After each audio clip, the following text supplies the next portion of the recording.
Good afternoon. Welcome to this session on trade. When I was a trade minister many years ago, trade used to be boring. It's not boring anymore, but maybe some people would have preferred trade to still be boring. Now it is everything else than boring. We know that trade has, though, played an incredibly important role in global economic growth. For decades, trade was the engine behind growth. So trade grew faster than the global economy and brought growth with it, employment, opportunities. Then, of course, this led to a situation where there was started the debate about trade and investments. And the situation today is that for the first time in decades, we see that trade is now growing slower than the overall growth. Last year, we saw a little bit of a rebound on trade. It was growing a little bit more than the average of global growth, but we are now back in a situation where we can even see that trade this year can contract for the first time. WTO, World Trade Organization, said that we could even see a situation where trade this year will contract with 1.5%. Let's see. I think where there is global consensus is that we need economic growth for prosperity, but there is also discussions on making sure that trade is more fair, is more inclusive, and that it also creates jobs globally. We have a great panel to look into the crystal ball on trade. On my right-hand side, we have Hassan Elkhatib, Minister of Investment and Foreign Trade of Egypt. Welcome. We have Victor Chu, Chairman and CEO of First Eastern Investment Group, based in Hong Kong. We have Margery Kraus, Founder and Executive Chairman of APCO, US-based. We have Minister Valentini, Minister of Enterprise, and Made in Italy. That's the title. Then we have Leo, Founder and Chief Executive Officer, Wusawa Advisory, People's Republic of China, also a young global leader of the World Economic Forum. Let me go to you, Minister first, Minister Elkhatib. Egypt is expecting more than 4% economic growth this year, 4.5%. So that's almost like the growth in China, expected to be 5%. But we also know that Egypt is a trading nation. So where do you see this trade landscape? What is your view on tariffs? What is your view on multilateral trade being more challenged, seen from an emerging economy like Egypt? Thank you, Børge. It's a great pleasure to be here. It's my first time in the summer Davos, but it has been great, and I think I'm enjoying all the discussions. I think as you started your introduction, I think when I took this job, I never imagined that trade would be such a fun job. It's just, there is no dull moment since we started, especially beginning of this year. But I think, at least let me focus on Egypt. I think I am a believer that trade is a major catalyst for investments and for job creation and for the development of the world and for the countries in that perspective.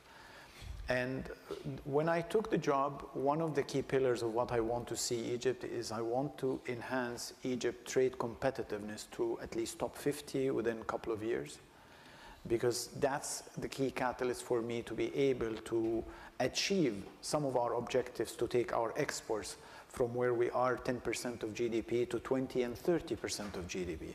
And investors would want to see that efficiency in trade. So this year only, in the first year of my tenure in the job, we've put a target to cut time and cost in the trade, in the border, in import releasing by 75%. And I'm assuming that next year we'll have a different target, but we need to be as competitive as possible in that. The second element on our trade is the bilateral trade. And I think, in my view, we need to put context where we are today. I think the globalization that the world have enjoyed for almost 3 to 4 decades is fading away a little bit. And I think this is not an outcome of today for this 2.0 Mr. Trump, but I think it's a product of the first term. And I think we started to see nationalism, we started to see borders, we started to see limitations to trade, in my view, after the global financial crisis. I think today we need to see trade in a different eye. I don't think the concepts of what the world have enjoyed of efficiency, just-in-time operations, that made this remarkable recovery in this part of the world, in China and Southeast Asia. Today we're moving to resilience, supply chain shift, and we're moving back to borders. And I think the future will be to bilaterals. And I hope we can preserve the principles of the WTO, because I think that's what matters. This is the most important. If we don't have rules to trade, I think it will be a very difficult way to navigate the world. In the case of Egypt, we have a lot of trade agreements. We have EU partnerships, so we have this partnership with the EU. We have a trade agreement with the US. We have 3 trade agreements within the continent of Africa. We have an Arab free trade agreement. We have a Mercosur to work with the Latin American countries. And I think today what we're trying to do is to bring, as you rightfully mentioned in the beginning, is the balance between investment and trade.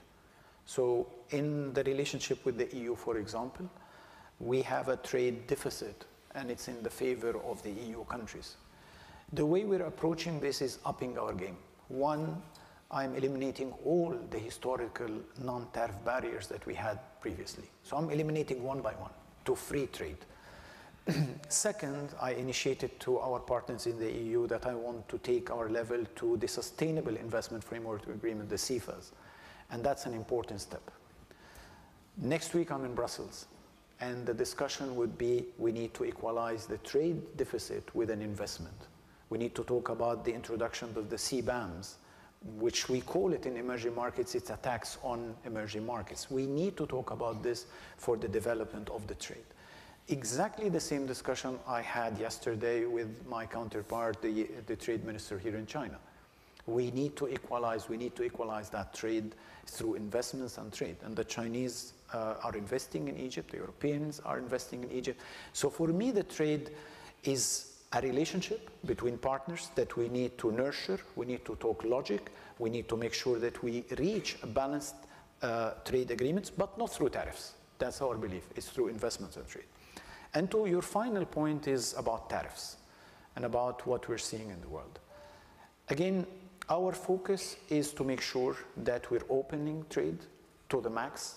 We want to be as competitive as highlighted possible. In the case of the US, for example, prior to the tariff that has been imposed, Egypt is in the 10% category, which puts us in a favorable place. But as I said, our agenda is very clear. We are clearing all the non-tariff barriers, or the tariff barriers, if any. We want to liberalize the trade relationship. And ideally, I would want to do the same as I'm going to do next week with the European countries. I want to do that with the US. I actually want to deepen the relationship with the US. We want to expand the QIZ, the Qualified Industrial Zone.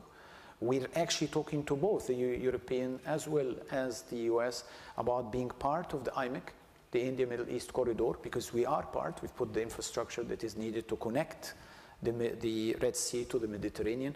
For us, trade is a key catalyst for where we want to see Egypt. As I said, our aspiration, I think it's very doable with our competitiveness today, is to take where we are in terms of trade to multiply it by 3, and in a very short period of time. I think it's doable. Thank you so much. I'm turning now to Victor Chu.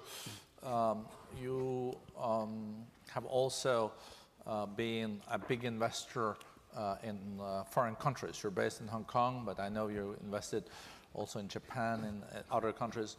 A number that was quite striking is that foreign direct investments have been contracting in the last 2 years. So last year, there were 14% less investments compared to the year before, and the year before was also 14% less investments. So trade has been holding up relatively okay-ish, while investments are on their way down. Have you felt this? Are you worried about it? What can we do about it? Very, very good question. And the answer to the first question is absolutely. I think there's a combination of reasons. One is that in terms of private equity investment worldwide, the exit strategy has become more challenging, particularly through the IPO world in a normal way. Secondly, the global geopolitical uncertainty is certainly a major risk. But more recently, the tariff challenges made global businesses very, very challenging, because if you were to build an additional plant today, you can't price your investment because you don't know what the actual pricing will be 3 or 4 years down the road. So everybody's pausing. And then, of course, there were feelings that if you invest in certain countries, you get a pressure from other governments.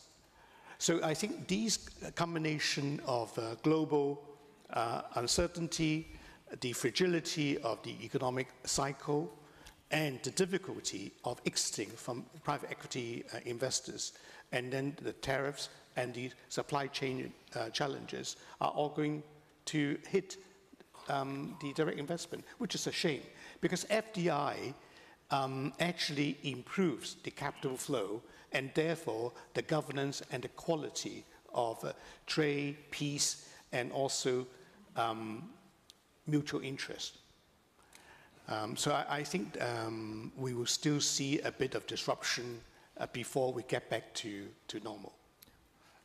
We have seen quite a pickup down in the interest for Hong Kong, because Hong Kong was struggling at a certain time, but I think the stock market is even now seeing more and more companies as wanting to be listed. How do you explain that? Because things in other places look more grim.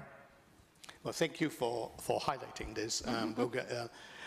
We are, in a way, a beneficiary of the tussle between other markets, because a lot of the big Chinese companies listed in the American market finds it more appropriate to come back to Hong Kong, because we're a big market, we're open, we're liquid, and also, of course, despite some friends felt otherwise, our rule of law is robust, and we've enjoyed many years of the London model, which people are familiar. So English law, a huge market from China.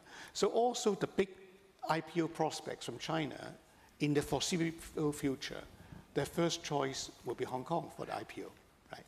And as you have heard, our finance minister said over the lunch, we remain open, resilient, and welcoming to everybody, not just from China, but in the international world. Well, thank you for that sales pitch, too. Thank you. It is true, though, I wasn't aware, but Hong Kong is still the third most important financial market in the world, after New York and London. That is then a segue into Margery Kraus, founder and executive chairman of APCO Worldwide, has been to Summer Davos many times, but also been in Davos, winter Davos, for decades, based in Washington, D.C. when you're not traveling, something you do most of the time, I think. But there is, of course, a lot of interest in the U.S. Trade policies. That's a nice way to put it. Yes, I know. I'm trying to be diplomatic. Yes. And we're an impartial platform at the World Economic Forum. But what would be interesting to learn more about, and since you work with the largest companies in the U.S. and advise them, we hear a lot about what other countries think about the U.S. tariffs, and also what the business sector feels about it. But what really do the big CEOs and the businesses in the US think about this? Because some of them would maybe gain from the tariffs, some of them would lose. What do they think about this current trade policies? I don't know how political you want to be, but you find your way. It's very interesting because even if you were to benefit a lot, I think you wouldn't voice that. I think as a whole, this uncertainty is very bad for business across the board. I think that, you know, these companies, you can divide them into buckets. You can say the large global companies that are headquartered in Washington. We do work with foreign companies that are also looking at this. They are unsettled by all of this. How do you make plans? It's what you were saying. How do you make plans about supply chain, about pricing, about how much inventory you're going to have? The whole thing is disrupted because of the fluctuation and the uncertainty about what the tariffs have done. And, you know, just history, if people remember back, the last time the U.S. has had this much disruption on the global market was the Smoot-Hawley tariffs in the 30s, and that led to something unimaginable, but you know, a depression around the world. And I think there's a lot of concern that we don't know where this is going. And even when the announcements are made, the next day they change, as you know. I mean, at one point we had 145% tariff for China, which, you know, could never survive. But the unfortunate part of that is also, it's not just the big companies, because what we don't see is all of the people in the supply chain and all of the small and medium-sized businesses who are impacted greatly by this fluctuation. An example of that is I have a friend who is in the fashion business and has been in the business 30 years. She has 2 factories that make her goods. She's a mostly U.S. provider. And those 2 factories are in China. And so, you know, even for her to continue in business, even though maybe it's not a global player, not somebody you'd hear about, it just is totally impossible to plan for the business. So what are the companies doing? I think that one of the most interesting things is when I started my business 40 years ago, we did a lot of work on international trade. And it was, as you said, a boring subject and one that people just didn't talk about a lot. And now it's something it's on the front burner for everyone. So the companies, it's really moved from having the activities be delegated to a certain part of the company to it moving into the C-suite. And so you have a lot of CEOs having to become much more expert on geopolitics or geoeconomics, and it's not what you learn in business school. And I think they're uncomfortable with how much time this is taking. It's really been elevated as an element of risk. So what you see that's happening with companies around the world that are looking into the U.S., no different in the U.S. for the companies kind of looking outward. There's no way to plan. There's no real sense of security that what they're doing today is not going to impact tomorrow. And I think that's a nice way of going to Europe, because we know that the next big negotiation is now between the EU and the US. I think there's a deadline of 9th of July where there will be introduced, is it 50% tariffs? Possibly. But it's important also to I think, factor in that Europe is the second largest exporter of goods in the world after China. And Minister Valentini, I was also struck by how important export is for the Italian economy. 1/3 of GDP is related to export. So I guess a lot is at stake for you also in this trade context. Yes, you're absolutely right. Europe exports some 700 billion worth of goods to the United States, and Italy within Europe is the second largest manufacturing country. We're the fourth largest exporter in the world now, and we export 1/3 of our GDP, which means that certain areas of our economy export 88 to 90%, and we have a structure made up of small and medium-sized companies, most of them family-run. So with family-run, medium-sized companies, the idea of sudden tariffs wreaks havoc. Wreaks havoc for the reasons that have been said before. One, they create uncertainty. So we already see a drop in investment. Two, they work on a situation that didn't start today, but has already started from 2008. It was reinforced by the pandemic, the idea of supply chains that had to be fortified, and we've gone from just in time, a flat global world, to just in case.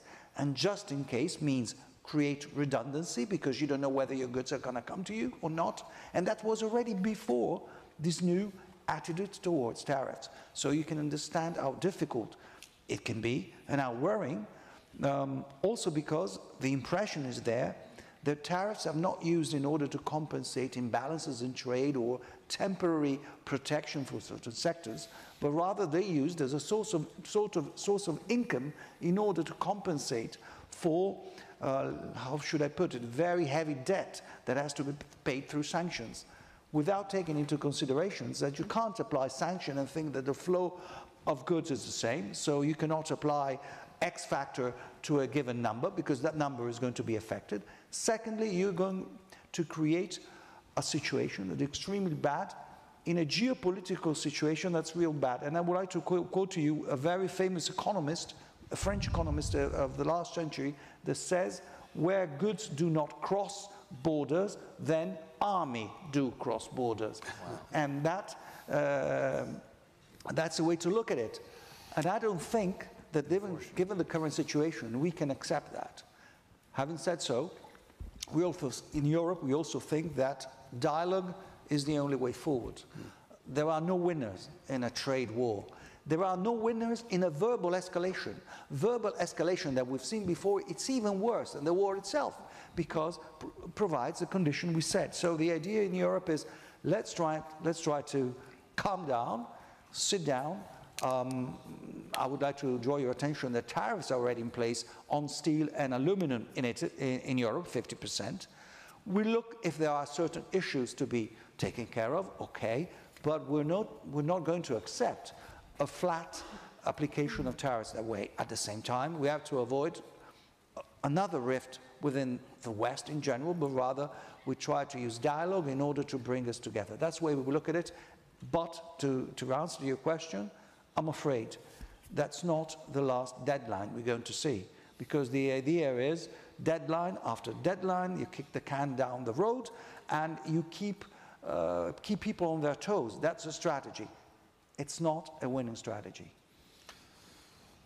Very interesting. It will be an interesting July, August. Oh, yes. That's what diplomats say. When it's a really bad situation, diplomats always say it's interesting times. You've got to be worried. When diplomats say that, it's a very bad situation. So it's very interesting times. Yes. But the situation between the EU and China is more stable, is it? It is more stable, but when water starts sloshing around the pool, then the waves go all the way, because what is the fear of the European Union? Of course, there are issues to be settled with China. China is a very strong exporting country, and there are issues we were to to discuss in order to even out the field. But now the fear is that given the strength of the Chinese economy, the Chinese are going to dump their products on Europe. So it's a global world. We're all interconnected. We can't think that just take things individually. We can't separate geopolitics from economics, from finance. It's all interconnected. So the situation is good. I think that I hope that this stressful situation is going to send us to reassess our relation to China, invite China also to take into consideration the consequences of its weight, economic and political, becoming a real player, a global player, carries certain responsibilities. So I hope that our dialogue is such that we're able to understand that we all have a skin in the game, like they say, and we want to make sure that we all get out of it safe and our skin is saved. Yeah, that's the skin is saved. Hopefully. Hopefully. A few scratches. Leo Qian, founder and chief executive officer, Wusawa Advisory. Skin is saved. Is that a description now on the ongoing trade discussions between China and the US, or do you think we're not yet out of the woods? I would say that, in a way, many argue that China has won glamorously with Trump's tariffs wars, at least so far, at least in this particular terms. So the world was very worried when Trump all of a sudden announced 145%, and they were looking at China thinking the Chinese economy is going to tank. And let me tell you why that's not the case. While sort of the popular image of thinking about China is that China is still very export-oriented, that's no longer the case. 10 or 15 years ago, export was most important. It was 35% of Chinese economy. But nowadays, it's only less than half of that. And within that less than 17%, export to US is only about 10%. That means less than 2% of China's GDP is related to export to the US. So if you think about it that way, China has hedged itself enough away from export to the US. And effectively, we've already been seeing that a few years ago, Europe has overtaken US as the largest export market. And nowadays, it's ASEAN that's now the largest export market. And last year, really, Latin America and the Caribbean, they are the fastest growing export market for China. So in hindsight, we could say that when Chinese government was talking about dual circulation a few years ago, that was already hedging for the possible Trump return and possible escalation of the tariffs. So in a way, that's why we see nowadays export is no longer the leading economic growth contributors to China. Rather nowadays is private consumption. But that's a different story, because now China needs to make sure that number one, we're looking at the average disposable income is not growing as fast, and we have a very high unemployment rate, especially for youth.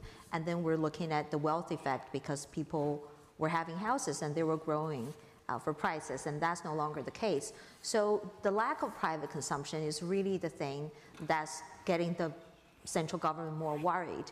Obviously, relationship with US and the other countries is not just about tariffs, but it's a reflection of the ideas of how to work with China. So I'll stop with that for now. No, that was very, very interesting. China has diversified from the export to the US. It used to be 20% of your export. I think is down to 12% now. That means that 88% of the export of China is going to other places than the US. I looked up the statistics, and China is still the world's largest global goods exporter. The second largest is the European Union. I think that is maybe counterintuitive to some observers, but China number one, EU number two. Then my question is also related to the future for trade. I think now China exports, or the trade between China and US is around $500 billion a year. The trade between China and the EU is around $500 billion a year, and then with Asia is the same. How fast do you think China will now continue to pivot towards digital trade, services, and also stimulating the consumption in its home market? Because it seems like people of China have gotten the message, but because of all the volatility outside China, they're a little bit reluctant to start spending. Or do you think this will change? That's a very good question. So overall, the fundamental sentiment is not so much worried about the rest of the world. There is definitely that, the sort of the hanging uncertainties, but it's really domestic. So as I was saying, for instance, when you, private consumption is about a bit over 40% of the Chinese economy. So that is really the biggest part. Number one, the disposable income has been growing a lot slower than before. Now it's barely over 5%, 6%. Before it was 8%, 10%. And now when you look at the youth unemployment, as I mentioned, while the official number was somewhere between 20 to 25%, I mean, if that number registered in any European countries, you would have a big problem. And some of the actually professors, they were looking at the numbers, they were reporting 45, 46%. And then there's the property market. Even though it's not private consumption, it's really investment per se, but the Chinese Academy of Social Science has this data suggesting close to 90% of Chinese households own a house of some sort. So before, every day you were becoming richer, even if you weren't doing anything. And nowadays, even if you work extra hard, what do you get? You earn not so much more money, you have a higher chance of being unemployed, and your wealth is shrinking. So these are the fundamental reasons why the private consumption. And so that's one. The other one is when you talk about stimulus packages. The government set the target of 5%. Now there has been a lot of discussion of how reliable we can read into that 5%, but take that 5% for now, right? That 5%, when we compare the China size to the rest of the world, for instance, 5% is, of growth is more than the entire size of Switzerland, for instance. So it's enormous. Thank you for reminding us. No, but Switzerland is very important. Thank you, Webb. But I just want to use that to give people a sense of the sheer size of China and how important of that. So if the government feels that, wait a second, we don't need the economy to grow in 10%, 8%. If every year we can still have a solid 5%, we can still have another wonderful, wonderful Switzerland, right? Why do we need further stimulus? Again, you know, we can talk about how reliable that number is, but that's the sentiment, especially with the central government. Maybe you can ask the Prime Minister tomorrow as well. And so that's a lot to look forward to. But to come back to your question, I'd say, the external environment is definitely very, very important because right now we're talking about trade and tariffs. Tomorrow we could talk about further escalation of tech wars. And the day after we could talk about other international security related affairs. So that will always be there. But at least for now, it's about domestic economy and dual circulation. I was also coming back to the Egyptian minister. An additional challenge globally, if we are seeing slowing growth, is that we're more indebted globally than we have been since 1945. So if there is a slowing down, what kind of fiscal muscles would there be to then stimulate the economy? How worried are you about a combination of slowing growth in trade, but also slowing growth in investments, and that will lead to slower global economic growth, and there is less fiscal muscles there to stimulate. Of course, a big economy like China can do this, and possibly the US, but other nations have a hard time, and know with increased interest, also the cost of the debt is increasing. Thank you. I think it's a very good question, and I think it describes exactly the situation that the whole world, but mainly emerging markets. You're describing the situation for emerging market. Most of the countries in the emerging market world started COVID and the last 5 years with inflation, accumulation of debt, government needed to stimulate the economy, and now we're facing, the last couple of years of additional wars, uncertainty on trade. So we're entering this phase with the no fiscal space whatsoever. This is the reality of where we're facing. And I think, again, if you take it to the points that you highlighted, I think trade, as I started and you started, most of my panelists highlighted, trade is a key enabler for growth, and that we're seeing trade growth is declining, which means that the global GDP growth is declining, and these are actually figures that we're all seeing. The figures that you highlighted in terms of the FDI report that was published last week is not only telling that we have 2 consecutive years of decline of 14% for 2 years, but more importantly, if you dissect it down, you would see that still the majority of the FDI is still going to safe markets, so the mature markets, which means that emerging markets are suffering more and more. So that decline is actually targeted to emerging markets, which these emerging markets would need this FDI, these investments, to fuel their GDP growth. Well, why is that, you think? Because the biggest upside is also in the emerging markets, because you can also get a great yield there, but I guess it's the risk factor. I think for the past, I come from the private sector, private equity field myself, and the last 10, 15 years, emerging markets are out of flavor for most of the asset managers and in private equity. That's the reality. That's the reality of where we are, with the exception of few markets, but the risk is high, and actually the return has not been stellar. So money is flowing where the risk is less. So it's the US market, it's Europe, and in part Japan and China. This has been the major flow. So combining a trade decline, FDI decline, who's suffering the most? It's emerging markets. And again, you're right, we don't have a fiscal space because we're entering these years with these tariffs and all of these dynamics on trade with this major uncertainty, with very little fiscal space, and inflation is we're still trying to get inflation down, so interest rates are high. So it's not an easy situation to be in. At least our solution, at least as a minister in a new government in Egypt, our focus is to make sure that we get out very quickly with the structural reform, to make sure that we're seen as a very competitive economy to attract the FDI. Because the fight for FDI, to get a bigger share of the FDI, that the pool that is getting smaller, you need to show that you are a very competitive, resilient, open economy. And that's what we're trying to do. Have you seen decline FDIs to Egypt too, or? No, last year, so our FDI in terms of numbers have been hovering between $8 and $12 billion.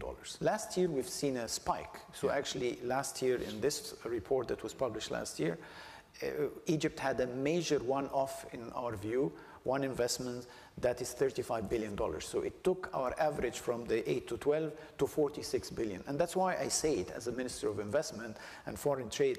I also remind myself that this is an one-off. What we want to do, if we want to accelerate our growth in GDP and to get to sustainable 6 to 7%, which we believe it's attainable, we would need to double the FDI we get to the country. And that is not easy.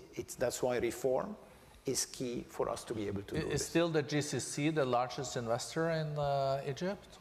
It's the Gulf countries. I think the last year, of course, because of that, but I think our FDI is quite diversified. So we still have the European, we have the GCC, we get Asia as well. But as I said before, I am betting on the fact that if we do the right reform, Egypt could be the hub for green energy transition and products for the center of 3 continents. And that's what we're betting on, and that's why we're putting all of our efforts in reform to get to that point.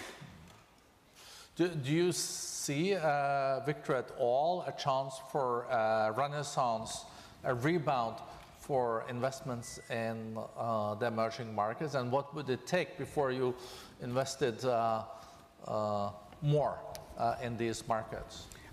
I think in the short to medium term is really affected by geopolitics. For example, when we talk about China's reliance on the American market on export, you say 2%, right, net. But actually, we have something called Section 232 in the US-UK deal, which is the first template. Now that's quite dangerous because that basically impose on other countries that will receive tariff relief from the US, but on the condition that they will align with US strategic interests, whatever that may be. Right? Now, right now, it's only limited to the steel industry and pharmaceuticals, but it can be expanded at will. So even though US is 2%, but the rest of the world may be affected by this type of discretionary containment on the free flow of trade and investment. So all things being equal, in the old world, right, where common sense prevails, FDI goes to the place where it is the most dynamic, the most attractive, and also the way that there's rule of law improvement and also the efficiency improvement. But unfortunately, in the short to medium term, the geopolitics really is disrupting that. And we have to see how we can find a way to rise through that in the coming months. Margery, do you think there will be a change also in the sentiment in the US on the trade side, or is this very deep now? No, I think the question is a change in the sentiment by whom? Because I think the sentiment is in the right place from the business community. The business community just wants to continue to grow and have the ability to go where it needs to go and where it makes the most sense to do business. The disruption in the supply chains has already caused some of these businesses to invest in different places, to diversify, to decouple in some places. And so I think the mentality for that hasn't changed. The real question is, that you're asking is about the government side. And, there's some other things that are happening at the same time we're paying attention to tariffs.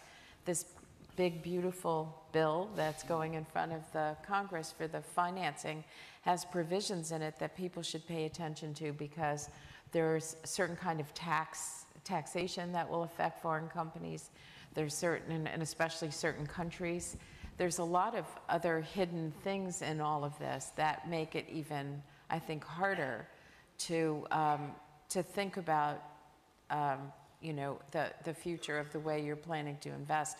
So the question, I guess, for me is also, when you were talking about political risk, it's, in my lifetime, hard to imagine that companies looking at the US or looking at political risk, are thinking about the market in a very different way. So I think for now, you have a president, there's a lot of unilateral action going on. I don't mean just globally, I mean internally as well. Within the administration, there's one person who's making decisions, and it's not the kind of consensus building that has existed in the past. And I don't know that that's going to change until and unless, well, it does change. It changes on a regular basis, because when the tariffs changed is when the bond markets reacted. Yeah. So I think it's not, I think there's going to be action, reaction, and we're going to be stuck with this volatility for a while. I wish I could say something that was a lot more positive about that. No, but I think that's a very real political observation. I think we saw a pulling back also under pressure from Treasury and investment when it affected the trade dispute between China and the US also affected the bond market or the treasuries? I would say one other thing, and this is a positive thing. So I think it's a positive thing. Depends how you look at it. I do think that this administration is, I want to say, open for business. And I don't mean in the traditional transactional way, although it is. I think that I have found that the cabinet secretaries and different parts of they're willing to listen. So I think it's at your peril if you don't talk about what your concerns are, or you don't try to shape the feelings or the attitudes about how these things are affecting your business or your country. That you may not get a solution that you want to get, but if you don't talk about it at all, you are probably not on the radar screen the way you want to be. So I do think that's one thing, that there's an openness to at least having the discussion. How worried are you as an Italian minister related to the trade negotiations between the US and Europe? Do you think it will all work out to end up with something that is really manageable, or do you think it's a real risk for a situation where it can really lead to a tit for tat? Also factoring in, I think it's easy to forget, and Minister, you know it very well, that the EU is 27 different countries. So there can be an agreement in principle by something, but there can be upset farmers in one country that then could also derail a big, beautiful agreement between the EU and the US. You rightly pointed out, foreign trade policy within the European Union lies in the hands of the Commission. So the single countries have ceded their foreign policy in terms of trade to this organization. And that, of course, calls for consensus, because the consensus building mechanism within the European Union calls for unanimity. And that makes things extremely hard. And that also provided, and this in very many negotiations, provide other countries with the opportunity, or at least the idea, the seduction, the threat of trying to peel off country by country from this consensus, establishing direct contact. And that's a threat which is there, like you pointed out, but that happens also in the United States, when in a negotiation you want to obtain something from the president, you probably hit Oregon or some red states, where you can hit some communities of farms, etc., that can exert their pressure on Washington. Same happens in Europe. So you're right there. At the same time, am I optimistic or pessimist about the result? As you say, as you know, a pessimist is an informed optimist. So I'm not informed enough to be a pessimist. As I said, I think the game will be protracted, because I don't see on the part of the administration really that they've decided where the point of agreement is, really. Secondly, this uncertainty, if protracted further down the road, is going to create such problems that will be hard to undo them. So we can't wait too much, because already, as it was said, you can turn a temporary consequences to tariffs into a recession. And that's one of the major threats we have to avoid.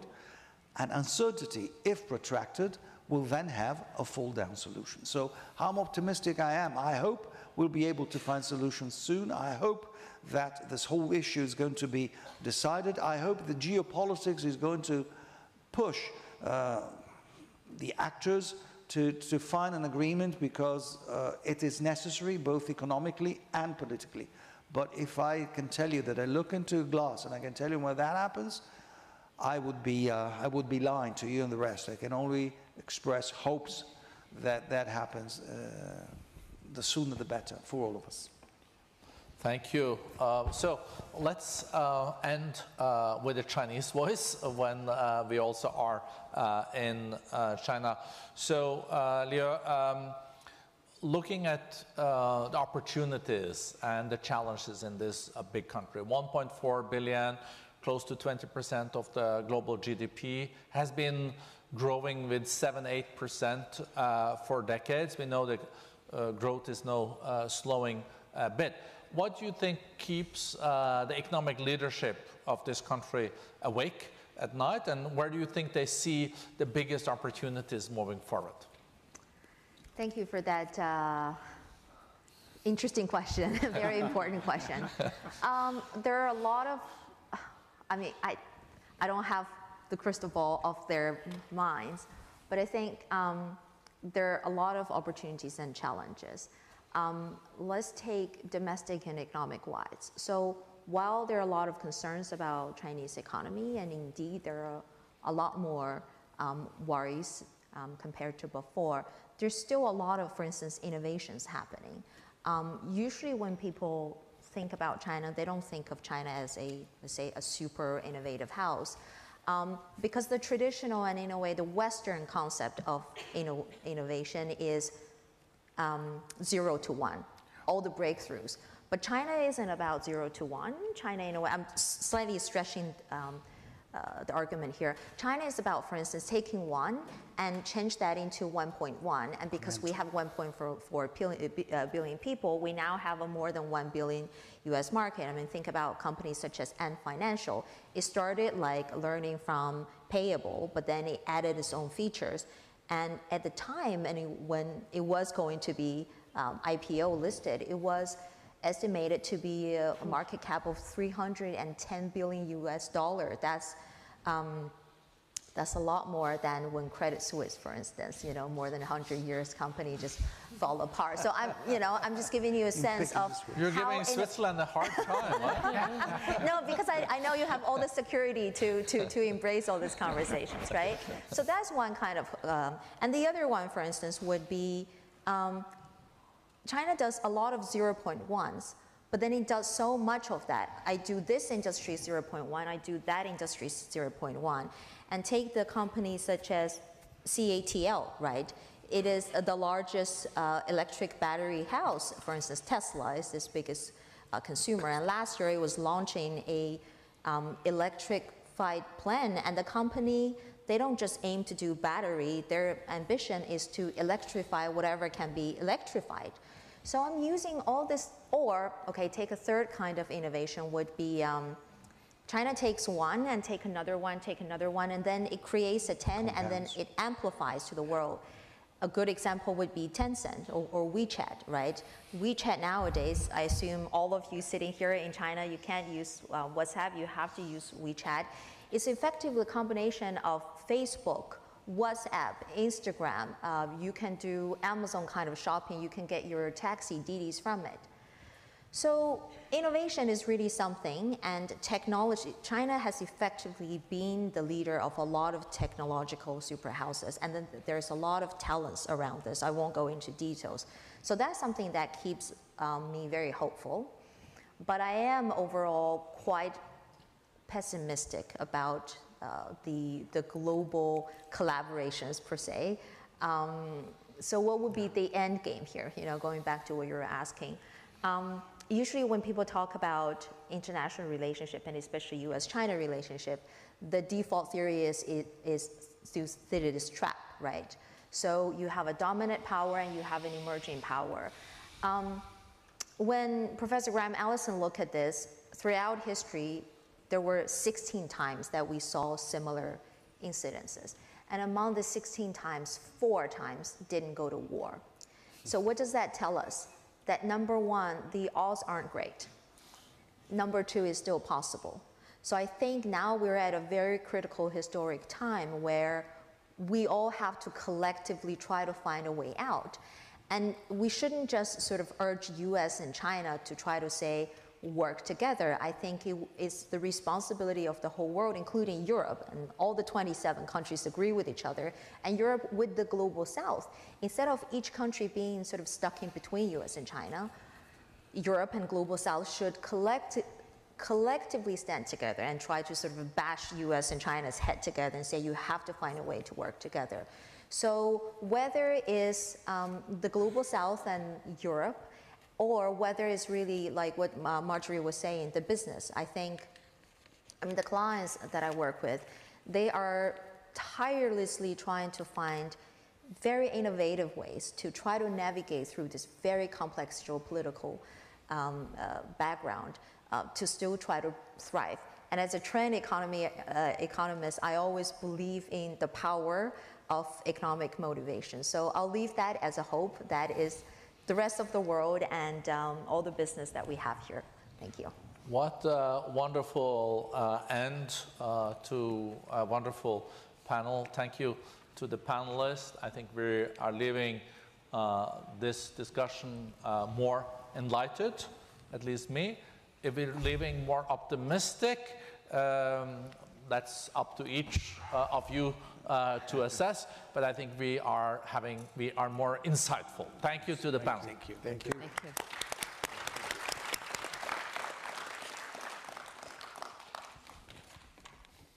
Thank you very much. It has been a pleasure. No, that was good.